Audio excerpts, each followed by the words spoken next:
Voilà, nous enchaînons tout de suite là où nous nous sommes arrêtés hier. Je parlais de la jalousie ténébreuse contre l'élection d'Israël. Jalousie irrationnelle qui explique le combat des enfants dans le sein de leur mère, Ésaü et Jacob. Et alors si maintenant on remonte vraiment à la source première, et je répète que je ne néglige nullement toutes les causes secondes qui sont multiples, mais si on va vraiment à la source première, c'est-à-dire à la cause spirituelle essentielle de cette jalousie et de cette haine par rapport à l'élection, et donc cette haine contre le peuple qui porte cette élection, il faut dire que l'antisémitisme est avant tout de nature satanique, de l'adversaire, le Satan. Qu'est-ce qui se passe? Le diable pensait avoir réussi son programme destructeur. Il pensait avoir réussi ce qu'il voulait, c'est-à-dire séparer l'homme de Dieu, avec le péché originel. Pour lui, c'était un succès. Il devenait prince de ce monde, et voilà, la mort est entrée dans le monde, et tout son cortège, etc. Donc pour lui, c'était une réussite.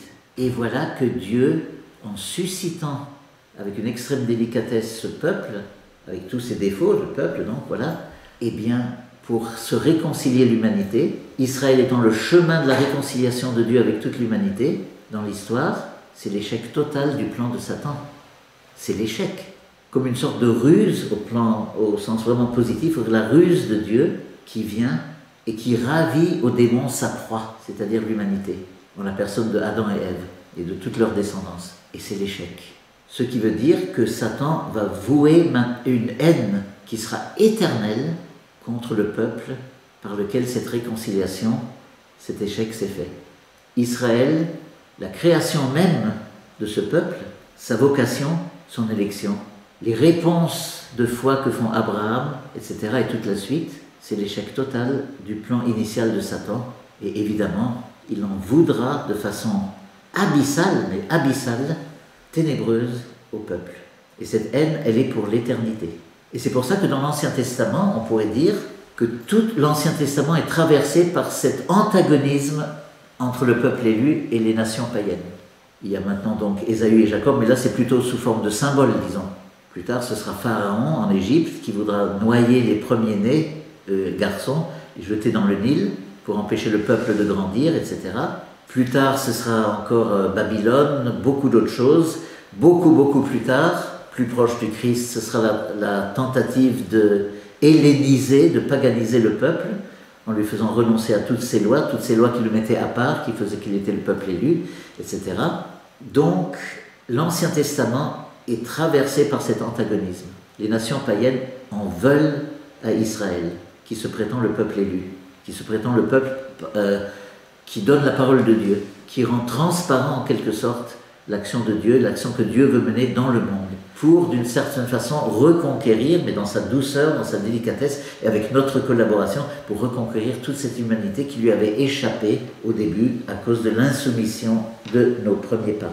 Donc, l'antisémitisme dans sa source première, comme dans sa conséquence la plus ultime, c'est la rage satanique contre Israël, peuple de l'élection, et donc peuple de la rédemption, du salut de l'humanité entière.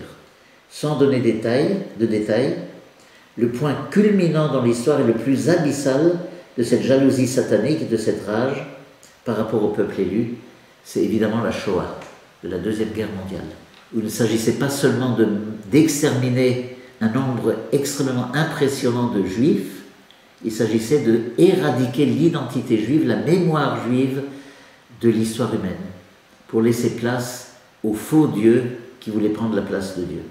Une idéologie néo-païenne, totalement mortifère, qui ne voulait rien de moins que la mort du Dieu de la révélation, du Dieu de Jésus-Christ, du Dieu d'Israël, et qui voulait instituer une nouvelle théocratie, si je puis dire, un Dieu qui décide qui a droit de mort, qui a droit de vie, etc.